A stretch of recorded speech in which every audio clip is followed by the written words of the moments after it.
Bonjour et bienvenue dans ce nouvel épisode de l'Observatoire du New Normal au travail.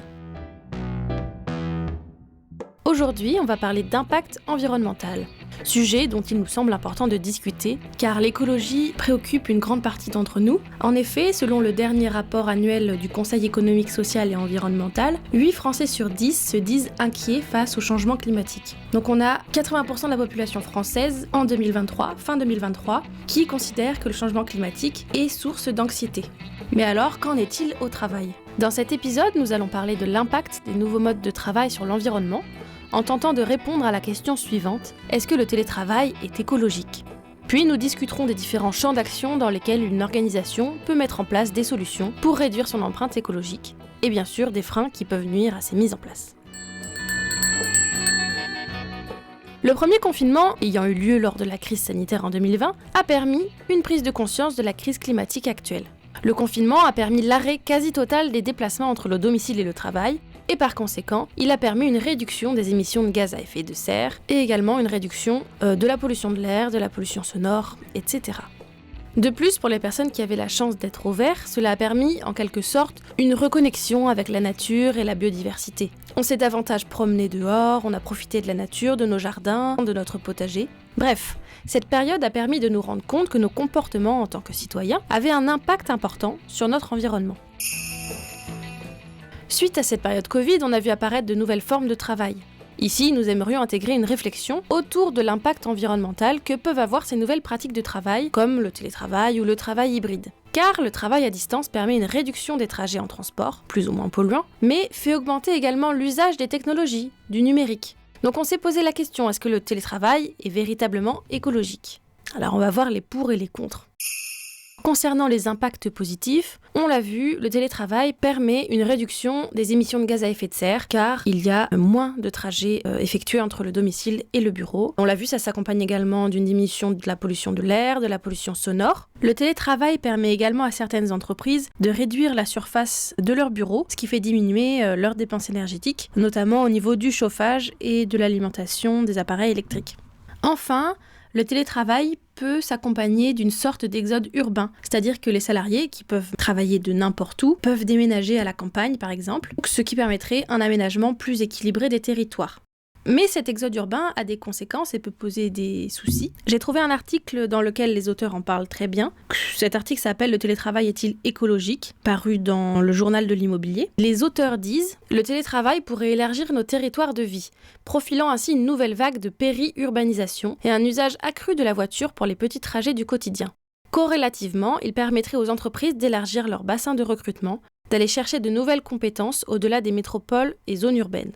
Dans des cas extrêmes, la généralisation du télétravail viendrait faciliter un nomadisme numérique à l'échelle planétaire, avec un usage fréquent de l'avion. Les salariés seraient tentés de partir vivre à l'étranger, tout en télétravaillant pour leur entreprise dans leur pays, comme le font déjà certains indépendants. Donc en effet, le télétravail offre une liberté de déplacement qui est énorme, puisque bien sûr on peut travailler d'où on veut avec son ordinateur portable, ce qui induit plus de déplacements en voiture si on déménage à la campagne, où les réseaux de transport en commun sont moins développés, ou plus de déplacements en avion si on part travailler à l'étranger. Donc voilà, ce sont des déplacements qui sont quand même tous les deux très polluants.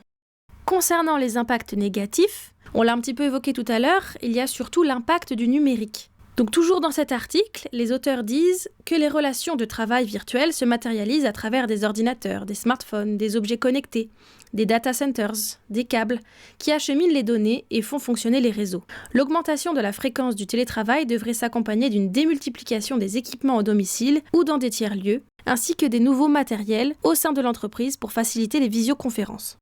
Et c'est la production en fait de ces équipements qui va faire augmenter les extractions des ressources rares, des métaux rares. Ce sont des ressources qui sont très peu recyclées. En effet, selon l'ADEME, l'Agence de la transition écologique, 78% de l'impact environnemental du numérique sur les émissions de gaz à effet de serre est lié à l'étape de fabrication, qui nécessite des métaux rares, et qui est aussi surtout effectuée dans des pays où l'énergie est fortement carbonée.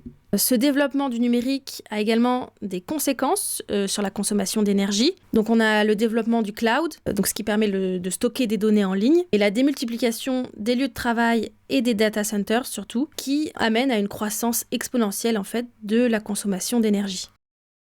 Donc pour conclure, le télétravail est-il vraiment écologique ? Eh bien, il est un peu difficile de répondre à cette question car différents facteurs, comme on l'a vu, entrent en compte. Alors oui, on pourrait dire que le télétravail semble bénéfique, mais seulement sous certaines conditions. Il faudrait que nos modes de vie et de production évoluent. Outre la mise en place du télétravail, on va se demander quelles sont les solutions que peuvent apporter les entreprises, les organisations pour réduire leur empreinte écologique. Alors nous, on a distingué 2 champs d'action dans lesquels les organisations pouvaient agir. D'un côté, l'entreprise peut réfléchir à des stratégies et des initiatives qu'elle peut prendre pour réduire son empreinte environnementale. Et de l'autre, elle peut également sensibiliser les employés à s'engager dans ce sens-là. Concernant ce premier champ d'action, une entreprise peut réduire ses émissions de gaz à effet de serre, donc qui est le principal facteur de la crise climatique, en prenant des mesures telles que l'amélioration de l'efficacité énergétique, qui peut impliquer parfois, dans certains cas, des travaux de rénovation de ses locaux par exemple. Elle peut également utiliser d'autres sources d'énergie, des énergies renouvelables. Elle peut également réduire les déplacements des employés en mettant en place le télétravail, on l'a vu précédemment. Elle peut essayer de réduire ses déchets en les recyclant. Elle peut également utiliser des matériaux moins polluants, plus respectueux de la biodiversité ou qui peuvent être fabriqués plus localement. Dans le second champ d'action, qui est de sensibiliser les employés à l'impact environnemental, ça peut être des choses toutes bêtes comme sensibiliser à faire le tri des déchets, apporter sa gourde pour éviter de consommer du plastique. Ça peut être surtout d'engager des discussions et des échanges autour de ces problématiques environnementales, que fait par exemple la fresque du climat, qui peut intervenir dans les entreprises. Ces choses-là, elles peuvent se mettre en place grâce à la démarche RSE, donc c'est la responsabilité sociétale des entreprises, et donc certaines entreprises pratiquent cette démarche pour chercher à avoir un impact positif sur la société, tout en étant économiquement viable. Alors évidemment, ce qui peut être plus simple pour les entreprises, c'est de mettre uniquement en place une démarche de sensibilisation auprès de ses employés, en se disant que c'est suffisant. Car on le sait bien, il y a toujours une problématique économique derrière tout ça, derrière tout changement. Pour réduire son empreinte écologique, cela implique des coûts. Certaines entreprises utilisent également beaucoup le green marketing, marketing vert, pour se donner une bonne image, pour se faire une bonne pub. Alors parfois, c'est honnête, mais parfois ça ne l'est pas. Donc c'est ce qu'on appelle le greenwashing. Il y a beaucoup d'entreprises qui utilisent l'argument écologique de manière trompeuse pour améliorer leur image et faire croire qu'ils font des efforts pour l'environnement. Pour conclure, parler d'impact environnemental dans le monde du travail est un vaste sujet. On a essayé d'en tracer un petit peu les contours aujourd'hui. Mais ce qu'on peut dire, c'est qu'on sait que les entreprises vont devoir s'adapter, car l'éco-anxiété est présente chez un grand nombre de salariés, ce qui fait que certaines personnes ne se reconnaissent plus ou pas dans l'éthique et dans les valeurs environnementales de leur employeur, et prennent parfois la décision de quitter leur emploi. Alors certaines organisations prennent conscience de tout ça et de l'impact environnemental qu'elles ont, mais d'autres, et un grand nombre, ne sont pas encore prêtes à mettre de réels moyens pour faire bouger les choses, malgré les obligations RSE, qui sont quand même de plus en plus importantes. On peut dire qu'il reste du travail.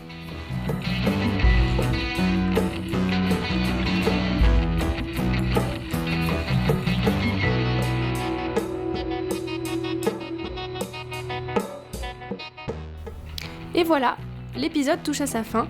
Je vous remercie pour votre écoute. N'hésitez pas à le commenter, le partager, le noter ou le liker s'il vous a plu. Au revoir et à bientôt.